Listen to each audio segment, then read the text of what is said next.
성공의 꿈, 한경습관. 성공의 꿈, 한경습관.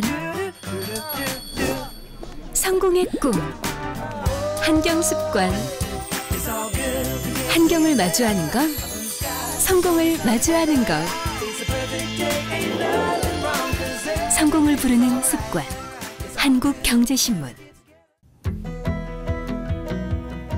시청자 여러분 안녕하십니까? 창조경제인사이트의 한석지입니다. 올해 한국 경제가 어떻게 돌아갈 것인가 하는 것을 부가가치 활동의 주역인 기업인을 대상으로 조사해보면 장기 침체, 그다음에 디프레션의 D자를 따서 D공포, 그리고 경착륙, 이러한 용어로 한국 경제를 전망하는 것 같습니다. 이 용어들이 시청자분 잘 아시겠지만 한국 경제가 올해도 녹록지 않다는 것을 단적으로 보여주는 이런 경제 용어가 아닌가 생각합니다. 보통 한국 경제가 이렇게 어려울 때는 여러 가지 기업들이 생존 전략에서 강한 기술력만큼 아주 자신 있는 경영 핵심적 요소도 없다고 생각합니다. 그래서 오늘은 강한 기술력을 바탕으로 해서 짧은 시간에 한국의 코스닥에 상장했고 현재보다도 미래가 더 유망한 기업가, 또 그것을 운영하는 사실 기업인을 모셨습니다. 먼저 화면을 만나보시죠.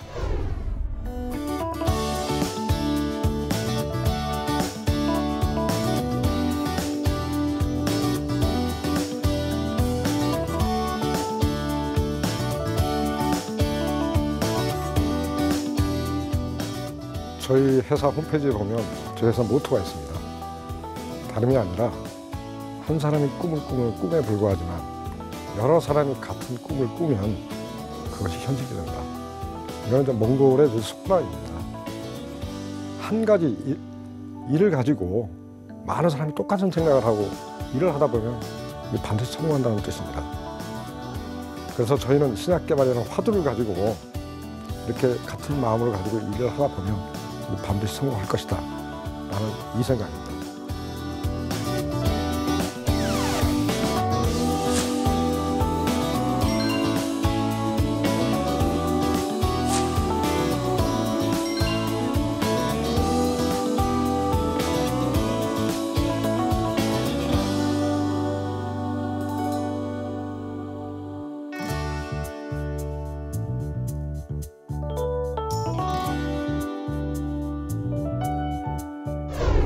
안녕하십니까? 네, 안녕하십니까? 네. 새해 들어서 두 번째 기업인을 만나는 것 같습니다. 네. 먼저 이렇게 어려운 자리를 내주셔서 시청자분을 대신해서 감사하다는 말씀을 드리겠습니다. 네, 감사합니다. 네, 우리가 이제 이미 상장됐기 때문에 언론에서는 어느 정도 좀 알고 있습니다는 시청자분이 사실 기업을 좀 모르시는 경우가 있을 거거든요. 그래서 운영하시는 기업을 좀 직접 소개해 주시기 바랍니다. 저희 회사는 2006년 5월에 창업돼가지고 현재 8년 만이 지난 네네. 신약개발 전문 기업입니다. 예. 그래서 작년 5월달에 코스닥 상장 기술성 평가를 통해서 네네. 코스닥에 상장돼 있고요. 네네. 저희가 하는 신약개발 분야는 여러 가지 질병군이 있겠지만 저희가 좀 강점이라고 생각하는 항생제, 항암제, 항의열제 세 분야에 집중을 해서 신약 후보를 발굴하고 일정 단계까지 개발을 한다면 예를 들면 임상 1상이라든가 2상까지 진행을 해서 가치를 높인 다음에 글로벌 큰 기업의 기술을 이전을 해서 수익을 발생하는 이런 사업 모델을 가지고 있는 신약개발 전문 기업입니다. 네. 현재 연구원 42명을 포함해서 50명으로 구성되어 있고요. 네네. 사실 관리 인원 몇 명 빼놓고는 대부분 다 R&D 인력으로 구성되어 있습니다. 예. 물론 창업한 지는 8년 만이 됐지만 제 개인적으로 생각을 하면은 제가 LG에서 23년 동안 재직을 했었습니다. 전부 주로 이제 연구원 생활을 하셨군요. 네. 23년 거의 대다수를 또 신약개발에 또 몰두를 해왔고 하기 때문에 저 개인적으로 본다면 레고캠은 8년 반 된 회사지만 제 개인의 경험을 포함한다면 30년 이상 된 기업이 아닌가 저는 이렇게 생각을 하고 있습니다. 네. 한 가지 궁금한 게 있습니다. 네. 회사명이 레고캠 바이오 사이언스에서 굉장히 좀 길던데요. 특별히 이렇게 만든 어떤 시청자분도 궁금하신 분이 있을 거로 생각하거든요. 우선 바이오 사이언스라 하면은 바이오에 관련된 일을 하겠다는 뜻을 갖고 있고요. 네네. 레고캠은 사실 저희가 회사 이름을 장명을 할 때 네네. 상당히 고민을 많이 했습니다. 그러나 네네. 레고캠이라는 단어 속에 저희가 신약 개발을 추구하자 하는 전략이 담고 있습니다. 아, 무슨 뭐 전략입니까? 레고 하면은 다 아실 겁니다. 예, 예, 애들 예. 장난감. 아, 그렇습니까? 그런 뜻을 갖고 있습니까? 네. 예, 맞습니다. 네. 그러니까 어린아이들이 그 장난감 블락을 가지고 네네. 자기가 원하는 뭐 집도 만들고 차도 만들고 자기가 원하는 모형을 얼마든지 만들 수 있지 않습니까? 네, 그렇습니다. 저희는 레고 이 블락이 네네. 어떻게 보면 아이디어가 될 수도 있고 화합물 구조가 될 수도 있습니다. 그래서 좀 더 친숙하게 네네. 어떤 아이디어나 이 블락 그 화합물 구조를 가지고 신약 후보 물질을 빠른 시간 내에 한번 우리가 원하는 걸 만들어 보자. 네네. 이런 뜻을 가지고 사실은 저희가 회사를 레고캠으로 정했습니다. 아, 바이오캠에서 이렇게 개발했던 신기술을 가지고 어떤 제품이 나왔는지 이러면 금방 아실 수가 있거든요. 네. 그런 제품 좀 몇 가지 소개해 주시기 바랍니다. 예, 말씀드렸듯이 저희가 세 분야에 그 집중을 해서 신약 후보를 발굴하고 있고요. 네네. 신약이라는 거는 모든 개발 과정을 거쳐서 네네. 임상, 1상, 2상, 3상을 거치고 허가를 받아서 네네. 시장에 나오기 전까지는 신약이라는 표현을 쓰지 않습니다. 아, 그렇습니까? 네네. 캔디데이트입니다. 아, 후보 물질일 뿐입니다. 물질. 네네. 허가를 받기 전까지는 후보 물질입니다. 그래서 현재 저희가 그러니까 소위 신약 파이프라인을 한 7개 정도를 가지고 있습니다. 그중에 이제 항생제 분야에서 요즘 뭐 슈퍼박테리아 문제가 굉장히 사회적인 문제가 되지 않습니까? 네네네. 사실 슈퍼박테리아를 하면은 굉장히 이렇게 불어단 개념입니다. 주로 뭐 호흡기 감염되는 소위 그 MRSA라는 균, 네. 또 뭐 전신에 감염되는 뭐 그런 음성 유래에 해당하는 뭐 농농유라든가 여러 가지 슈퍼박테리아를 다루는 항생제를 저희가 뭐 제일 우선시하고 있는 과제 중에 하나인데요. 네네. 한 과제가 현재 그 임상 1상을 끝냈습니다. 그래서 저희가 2상을 준비를 하고 있고 또 2개 과제가 현재 개발 단계 중에 전임상 과정이 좀 거의 다 끝나가는 네. 상태였습니다. 그래서 항생제 3가지 파이프라인을 가지고 있고 또 한 분야 중에 하나가 항응열제입니다. 항응열제 생각하면 한마디로 말씀드리면 혈관이 막혀서 생기는 질병 네네네. 이거를 치료하는 과제인데요. 아, 이거는 혈관이 막히면 생기는 질병 중에 가장 대표적인 질병이 뇌로 가는 동맥이 막히면 뇌졸중입니다. 또 심장으로 가는 관상동맥이 막히거나 하면은 급성 심근경색 네네. 네. 이런 걸 치료하는 것이 현재 그 녹십자와 같이 네네. 미국에서 임상 1상을 끝내고 임상 2상을 저희가 준비하고 있습니다. 사실 항응열제가 경구용 항응열제가 시장에 나온다면은 물론 시장에 나와 있는 약도 있습니다. 네네. 그렇다면은 시장은 우리가 예방 차원에서 아까 말씀드린 뇌졸중이나 아니면 급성 심근경색 이쪽에 네네. 예방약으로 먹을 수만 있다면은 시장은 저는 무궁무진하게 새로운 시장이 만들어질 거로 저는 판단을 하고 있고요. 네네. 저희 것이 이 약 중에 가장 부작용이 많이 나옵니다. 혈관이 이제 심하게 뚫어주면 막힌 네네. 거를 오히려 뇌출혈을 일으켰습니다. 오히려요. 오히려. 네네. 예. 그래서 저희 거는 지금까지 결과를 보면 뭐 독성 시험이나 임상 1상 결과를 보면 경쟁 약물에 비해서 좀 이 소위 그 출혈 부작용이 많이 줄어든 거 아니냐. 그래서 상당히 그쪽에 저희가 그 강점을 가지고 있다고 얘기할 수 있고요. 그다음에 이제 항암제 분야에서는 저희가 그러니까 항암제 분야가 다른 앞서 말씀드린 두 분야와 달리 소위 네네. 그 평가, 약효 평가하는 부분이 상당히 쉽지가 않습니다. 그러다 보니까 저희가 전략적으로 아주 잘하는 외부 기관, 네네. 이제 외국 기관입니다. 외국 기관과의 협업을 통해서 후보를 발굴하는 전략을 가지고 있는데요. 현재 저희가 항암제 분야는 이제 두 개 과제를 가지고 있는데 예를 들면 뭐 사노피하고 공동연구를 네. 한다든가 뭐 사노피 아시다시피 굉장히 큰 글로벌 그렇죠. 네네. 제약회사고 또 하나는 일본에 있는 벤처기업입니다. 인터프로테인이라는 작은 벤처기업입니다만은 굉장히 강한 또 기술력을 갖고 있는 회사고 네네. 그래서 두 회사와 같이 공동으로 후보를 발굴하고 또 개발하는 이런 어떤 전략으로 가지고 있고 또 하나 제가 강조해서 말씀드리겠습니다만은 저희 회사가 레고캠에서 볼 수 있듯이 네네. 주로 이제 강한 합성 신약 기술을 바탕으로 해서 만드는 회사가 되겠습니다만은 네네. 최근에 그 제약시장 판도가 많이 바뀌고 있습니다. 잘 아시다시피 뭐 국내 제약사를 굉장히 어려움에 겪고 있다고 얘기를 하고 있지만 네네.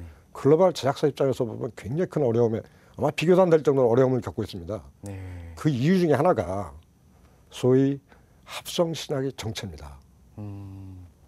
그게 무슨 뜻이죠? 네네. 그러니까 큰 제약사들이 주로 이제 그동안의 성장 방식이 네네. 정말 블록버스터 신약을 개발해서 네네. 그걸로 시장을 장악하고 네네. 그게 주 수익원이 돼서 R&D 제출하는 이런 어떤 그 구조를 가지고 있는데 대부분의 블록버스터들이 2015년 좌우에서 특허가 대부분 다 만료가 됩니다. 특허가 만료가 되면 독점권을 잃어버리기 때문에 수많은 또 경쟁이 직면하게 되고 네네. 그러다 보면 매출이 급감하는 이런 어떤 굉장히 어려움을 겪고 있고 이게 소위 영어로 표현하면 이제 페이턴트 클리프라고 표현하거든요. 예. 특허 절벽이죠. 절벽이 떨어질 정도로 급감한다는 뜻입니다. 네네. 김 대표님 그 방금 전에 ADC 개발이라고 이렇게 말씀하셨는데요. 그게 뭔지 사실상 그 앞으로 신약 개발이든가 이런데 굉장히 중요한 어떤 어떤 전환점 내지는 계기가 될 것이다 이렇게 많이들 보고 있는데요. 그것 좀 설명해 주시기 바랍니다. 뭐 정확히 질문을 하셨습니다. 사실은 네네. ADC가 최근에 제약사 사이에서도 굉장히 화두가 되고 있고 네네. 아마 ADC를 안 하고 있는 글로벌 제약사는 없을 정도로 전부 다 뛰어들어서 네네. 핫 이슈가 되고 있는데요. 현재 ADC 기술, ADC라는 거는 네네. 영어로 이제 엔티바디 드러그 컨주게이트 약자입니다. 이제 번역을 한다면 항체 약물 복합제 이렇게 표현할 수 있는데 한마디로 말씀드리면 항체가 갖고 있는 장점, 네네. 약물이 갖고 있는 장점을 서로 살린 겁니다. 항체가 갖고 있는 가장 큰 장점은 선택성입니다. 네네. 암세포만을 찾아서 들어가는 소위 타겟팅하는 능력입니다. 우리가 네네. 말하는 핵미사일 표현을 하는데요. 예. 정확히 원하는 위치를 찾아가는 능력입니다. 그렇게 설명하시니까 네네. 알겠네요. 네네. 두 번째 약물은 실제로 약효를 발휘하는 건 이 드럭입니다. 네. 근데 핵심 기술은 약물과 항체를 여하이 연결하느냐 이 링크 개발의 핵심인데 현재는 두 회사 미국에 있는 두 이뮤노젠이나 시애틀 지네틱 두 회사가 어떤 대부분 다 지배를 하고 있습니다. 네네. 그래서 지금 뭐 많은 개발 파이프라인에 들어가 있지만 대부분 다 두 회사 기술을 이용한 건데 두 회사 기술이 혈액 내에서의 안정성의 문제인데 이제 두 회사 공이 안정성이 좀 떨어집니다.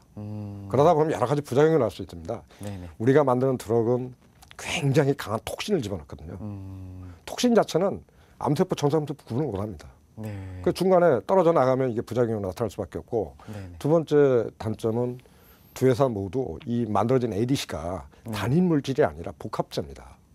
수천 개 화합물이 혼합되어 있기 때문에 사실 혼합돼서 나오는 여러 가지 단점들이 나타납니다. 그래서 저 세계적인 화두가 네네. 이런 걸 다 극복한 2세대 기술이 나와야 될 걸로 생각을 하고 있고 사실은 저희 회사를 포함해서 전 세계로 제가 기억하기로 한 7, 8개 기업이 네네. 이 한 화두만 가지고 벤처가 만들어졌습니다. 그래서 소위 말해서 사이트 스페시픽 원하는 위치에 약물을 붙이고 네네. 혈액에서 안정한 걸 만들어보자라는 현안이 되어 있습니다. 그래서 저희도 지난 한 5년 전부터 저희가 갖고 있는 의학과학 이 합성 기술을 강점으로 적용할 분야가 뭔가 하다 찾아낸 게 ADC고 네네. 사실 저희 5년 동안 사실은 굉장히 심혈을 기울였어요. 이제는 동물에서의 어떤 약효까지 평가 단계에 와 있기 때문에 네네. 1차적으로 우리가 원하는 링커 개발은 끝났지 않나 이렇게 판단을 하고 있고요. 네네. 그래서 이제는 다양한 항체에 우리 네. 기술을 이렇게 적용을 해보고 하는 것이 저희 남은 과제가 돼 있고 그래서 현재 저희가 국내 두 기업과 이 기술 이전을 해서 공동으로 ADC를 만들고 있고요. 네네. 결국 그 시스템이 받쳐줘야 신약 네네. 기술 개발하는 거 아니겠습니까? 네. 그 업황도 짧게 오고 미래의 산업에 대해서 빠른 시간에 추적할 수 있고 그런 측면에서 그 독특한 시스템이 있다는데 그것 좀 더 설명해 주시기 바랍니다. 시약 개발을 많은 분들이 정의라고 간단하게 하면 장애물 경기로 표현합니다. 수많은 정말 시작부터 해서 출시할 때까지 네네. 수많은 장애물이 단계가 있습니다. 네네. 근데 저는 한술 더 뜬다고 생각합니다. 장애물 경기를 하다가 넘어지면 네. 일어나서 다시 앞으로 나가면 됩니다. 근데 신약 개발이라는 것은 그렇지 않습니다. 중간에 넘어지면 출발점으로 다시 돌아와야 합니다. 그래서 예를 들면은 초기 단계에 실패를 하면 네네. 사실은 그 회사에 미치는 영향이 크지가 않습니다. 그 시작 개발 과정에서 들어가는 비용을 보면 시간이 지날수록 기하급수적으로 증가를 하거든요. 네. 그러나 만약에 내가 한 임상 2상쯤 가다 실패를 했다 하면은 웬만한 기업에는 치명적인 영향을 줍니다. 네. 그러다 보니까 자구책으로 만드는 것 중에 하나가 각 단계, 장애물 단계별로 뭔가 가이드라인을 만들어가지고 그 가이드라인이 충족을 시키지 못하면 그 다음 단계 넘어가면 안 됩니다. 언젠가는 반드시 이게 문제가 돼서 치명적인 영향을 줄 수가 있기 때문에 소위 저희 표현으로 이제 게이트 디시전 시스템이라고 표현하거든요. 각 단계마다 수치화시킨 가이드라인을 만들어 놓고 네네. 그 가이드라인을 패스를 해야 그 다음 단계에 넘어가야 뒤에 가서 엄청난 비용을 쓰고 실패할 수 있는 이걸 좀 줄여보자라는 전략입니다. 한 대문을 나가기 전에 네. 그 나름대로의 충족 요건 네. 이게 이제 국제 표준화 기준인지 아니면 대표님이 오랫동안 현업에 있으면서 나름대로 만들었던 규칙인지 아주 그 굉장히 중요한 질문하셨는데 그게 좀 그거는 한번, 그게 네. 만들어진 가이드라인이 네네. 회사의 어떻게 보면은 전략입니다. 아, 또 예를 들면 항생제 같은 경우는 되게 단기간 치료 기간이 짧습니다. 네네. 이렇게 쓰는 약물하고 만성질병 평생 먹어야 되는 약 이럴 경우 가이드라인이 다릅니다. 짧게 이렇게 길게 쓰는 것 같은 경우는 오랫동안 먹어야 되기 때문에 네네. 중요한 것이 안전성입니다. 앉아서. 세이프해야 됩니다. 네네. 그러다 보니까 약의 종류별로 분야별로 약간 차이가 있고 회사의 전략에 따라 차이가 있을 수가 있습니다.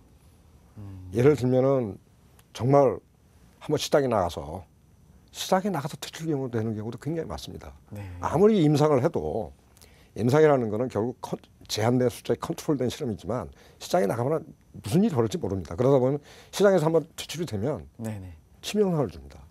그러다 보니까 회사마다 뭐 게이트라는 게 다른 게 아닙니다. 약효, 독성, 그다음에 약물성 이 세 가지를 평가하는 거거든요. 네네. 회사마다 약효에 중점을 둘 거냐, 안전성에 중점을 둘 거냐, 아니면 약물성이라는 거는 예를 들면 이런 겁니다.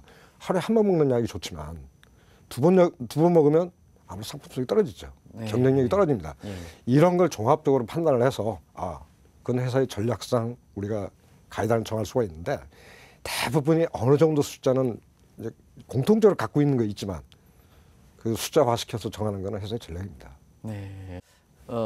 레고캠에서는 인력을 어떻게 관리하시는지 그것도 좀 궁금해하시는 분이 상당히 많고 또 주가 결정에 인력이라는 부분이 시간이 가면 갈수록 더 큰 요인을 차지하거든요. 그런 측면에서 좀 말씀해 주시기 바랍니다. 뭐 한마디로 말씀드리면 네네. 저희는 잘하는 분야만 하고 네네. 나머지는 전부 오픈 이노베이션입니다. 네네. 저희 벤처가 네네. 모든 기능을 다 갖출 수가 없습니다. 저희는 의학화학이라는 강점 여기에 포커스를 하고 시작개발이라는 게 수많은 기능이 필요하거든요. 네네. 뭐 생물학 한 사람, 뭐 의학한 사람, 약학 한 사람, 독성한 사람 뭐 모든 기능이 필요한데 우리는 강점만 하고 나머지는 전부 오픈 이노베이션. 잘하는 사람들과 같이 가겠다. 일종의 아웃소싱 전략. 아웃소싱 전략입니다. 아웃소싱 전략입니다. 아마 저희가 50명밖에 안 되는 작은 조직이지만 저희가 외부하고 콜라보레이션하는 개수가 한 20개가 넘습니다. 그렇습니까? 네네. 대학, 벤처, 제약사, 외국 회사 온갖 기능과 출연연 공동으로 가고 있습니다. 제가 사실 그 쉬운 둘의 창업을 했는데 놈들 은퇴 준비할 나이에 좀 창업을 하는 것 중에 하나가 네네. 키워드는 딱 하나였습니다. 네. 혼자 하지 않겠다. 대한민국에 다 있다. 모든 기능은. 요즘에 이제 병원하고도 같이 협업을 하고 하는데요. 그래서 자기 걸 지키고 잘하는 분들과 파이 키워서 나눠먹겠다는 상생적 전략입니다. 저 이 하나 생각을 가지고 주변에 사실 많이 말렸어요. 네네. 그렇지만 나는 확신을 갖고 있었습니다. 혼자 생각만 버리면 된다. 이런 전략으로 저희는 인력 운영을 하고 있습니다. 이 방송이 그 창조경제 인사이트거든요. 네. 그래서 지금 이제 방송을 언제 벌써 어느덧 횟수로 3년째 돼서 이 분야에서는 굉장히 아주 그 정통성을 인정받는데요. 네. 항상 오시는 분한테 창조경제란 무엇인가 하는 것을 꼭 여쭙거든요. 네. 그 김 대표님 지금까지 말씀하신 내용 하나하나 자체가 제가 보기에는 창조경제를 생각합니다. 그래서 그 내용을 좀 축약해서 창조경제 뭔지 시청자분한테 좀 말씀해 주시기 바랍니다. 저는 기본적으로 저희 애들한테도 항상 직업을 선택할 때 이런 걸 고려를 하라라고 이제 항상 얘기하는 것 중에 하나가 세상에 의미 없는 건 없다. 무엇을 할 것인가보다 더 중요한 게 어떻게 할 것인가 훨씬 더 중요하다. 이런 얘기를 저희 우리 연구원들한테도 굉장히 강조를 많이 합니다. 어떻게 할 것인가? 네. 어떻게 하느냐가 더 중요하다. 네. 세상에 의미 없는 일은 없으니까 네네. 물론 자기에 맞는 일을 해야 되겠죠. 기본은 저는 무엇을 할 거를 결정하는 거는 자기입니다. 자기가 이쪽에 꿈을 갖고 있느냐 안 갖고 있느냐 열정이 있느냐 안 있느냐가 가장 중요하다고 판단을 하고요. 문제는 이제 어떻게가 이제 중요한데 네네. 결국은 일을 했으면 좀 뭔가 성공을 해야 되고 좀 성장을 해야 되지 않습니까? 네네. 그런 측면에서 본다면 창조경제 분야에 대해서는 저는 논의하고 싶지 않습니다. 네. 그 성공하는 요인을 보면 많은 분들이 저도 벤처를 하면서 수많은 질문을 받았어요. 가장 어려운 점이 뭐냐? 여러분들이 생각하기에 항상 생각하는 게 있을 겁니다. 아마 자금 조달이 가장 어려웠을 것이다. 아닙니다. 제가 샌디에고에서 한 3년 동안 현지 연구소장을 한 적이 있습니다. 네. 한 300여 개의 벤처기업이 있었어요. 네. 바이오 벤처기업이. 그분들한테 설문조사를 하면 1번, 2번이 두 다 사람입니다. 왜 사람이 두 번 나오느냐? 첫 번째가 사람을 구하는 일, 자기가 원하는 사람. 두 번째는 자기가 원하는 사람을 지키는 일. 결국은 제가 8년 반 동안 가장 어려움을 겪었던 일 중에 하나가 연구원 뽑는 일이었습니다. 정말 젊은 연구원들 벤처기업 안 오려고 합니다. 가면 죽는 줄 알아요. 그래서 성공을 하기 위해서는 꿈을 가져야 되는, 저는 사람을, 우리 연구원들을 리크루트해서 면접을 할 때 소위 말하는 스펙 절대 보지 않습니다. 안 봅니다. 그보다 더 중요한 게 우리가 원하는 공부를 조금이라도 했냐 이런 거 정도는 봅니다. 네네. 토익 점수 이런 거 하나 절대 보지를 않아요. 네. 심지어 학교 성적도 전 중요하게 생각하지 않습니다. 더 중요하게 보는 것 중에 하나가 이 친구가 정말 마음이 움직여서 할 친구인가, 이런 걸 굉장히 저 중시 여깁니다. 네. 오랫동안 해야 돼. 버텨야 됩니다. 이건 단기 게임이 아니거든요. 근데 저희가 그게 틀렸다고 생각하지 않고요. 이런 게 중요하고, 두 번째는 이 벤처기업이 성공을 하기 위해서는 선결 조건이 전 있다고 생각합니다. 단순히 만들어진다고 성공하지 않거든요. 네. 나는 정부가 모든 일을 책임질 이유가 저는 없다고 생각합니다. 네. 다만 민간 자본이 움직일 수 있게 정말 그 트리거 역할, 그 CD 역할만 해주면 저는 끝이라고 생각하는데, 근데 더 중요한 게 시스템입니다. 벤처기업이 만들어진다고 뭐 성공하는 게 아니지 않습니까? 네네. 밑받침을 해줘야 되는데, 한마디로 말씀드리면 저희 같은 바이오 벤처들이 수많이 나와서 성공을 하려면 출구 전략이 있어야 됩니다. 출구 전략이 확실해야 민간 자본이 들어오거든요. 네네. 지금 같은 출구 전략, 미국에서는 그런 게 굉장히 선순환 구조를 그리고 있지 않습니까? 네네. 그 벤처기업에서 만드는 그 빅파마가 사가, 네, 큰 회사가 사가고 이런 것이 계속 선순환해서 돌아가는데, 또 하나 M&A, 수많은 M&A 아니면 뭐 그 IPO를 하든가 네네. 여러 가지 이제 출구 전략이 있는데, 제가 보면 제일 답답한 것 중에 하나가 좀 더 만드는 게 중요한 게 아니고 그 사람들이 제대로 성장할 수 있는 이 사회적인 합의, 시스템, 출구 전략 이런 것들이 좀 종합적으로 판단이 돼서 만들어져야 정말 이 뿌려진 씨가 제대로 성장했다고 생각합니다. 결국 시스템이 지적을 하신 것 문제입니다. 같습니다. 지금 말씀하신 그 창조 경제에 대해서 사실 그 굳이 그거에 대해서 이렇게 범위를 그 제한시켜서 말씀해 주시지 않았습니다는 현 정부가 운영하는 이렇게 국정 운영 목표 창조 경제, 어떻게 보면 핵심적 요체를 다 말씀하신 게 아닌가 하는 그 생각이 듭니다. 마지막으로 이렇게 항상 이제 또 하나 여쭙는 질문이 또 코스닥 상장하셨으니까 미래가 궁금해하시는 분이 많겠어요. 그래서 이제 지금 경우에 따라서는 레어캡의 주식을 좀 갖고 있으신 분이 있고 이랬기 때문에 아마 대표님께서 미래가 어떻게 할 것이다. 어차피 투자는 미래니까 현재보다. 그래서 미래 그 계획, 레어캡의 계획이라든가 아니면 대표님의 개인적으로 계획을 좀 말씀해 주시기 바랍니다. 상장, 비상장하고 상장하고 가장 큰 점은 결국은 저토록 얘기하면 그러니까 두 가지라고 표현하는데요. 하나는 자금 조달 문제입니다. 네. 자금 조달 규모에 따라 가지고 회사의 성장 전략이 바뀔 수가 있습니다. 두 번째는 결국은 우리도 종합적인 R&D 중심 제약사로 성장하는 것이 저희들 궁극적 목표입니다.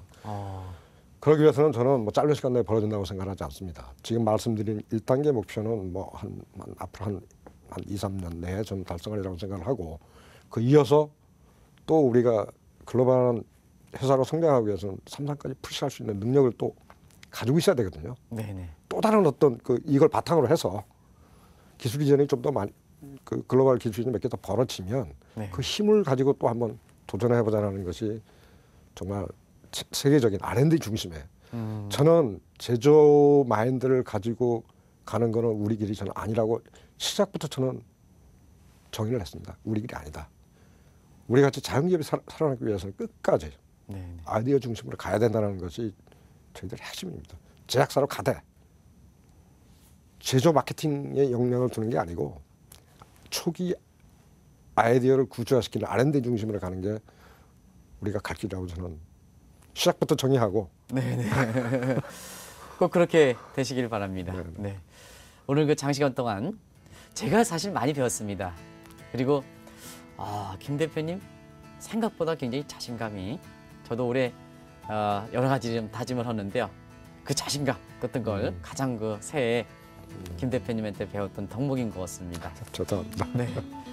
시청자 여러분, 다음 주에 다시 보겠습니다. 제가 생각하는 창조의 경제는 무엇을 하느냐가 중요한 게 아니라 어떻게 그걸 구체화시키고 그 아이디어를 구체화시키고 사업화 성공하느냐가 핵심이라고 생각을 합니다. 이 새로운 아이디어가 성공을 하기 위해서는 뭐 개인의 열정도 중요하지만 그 열정을 펼칠 수 있는 사회적인 합의, 인프라, 출구 전략 이런 것들이 종합적으로 이루어질 때 저는 창조경제가 성공한다고 봅니다.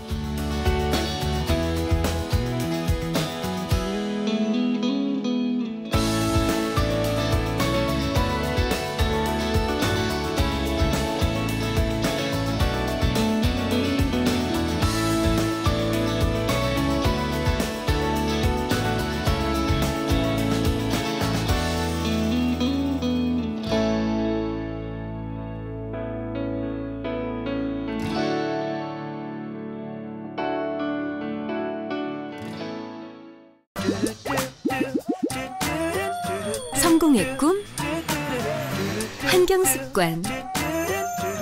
성공의 꿈, 한경습관. 성공의 꿈, 한경습관. 한경을 마주하는 것, 성공을 마주하는 것. 성공을 부르는 습관, 한국경제신문.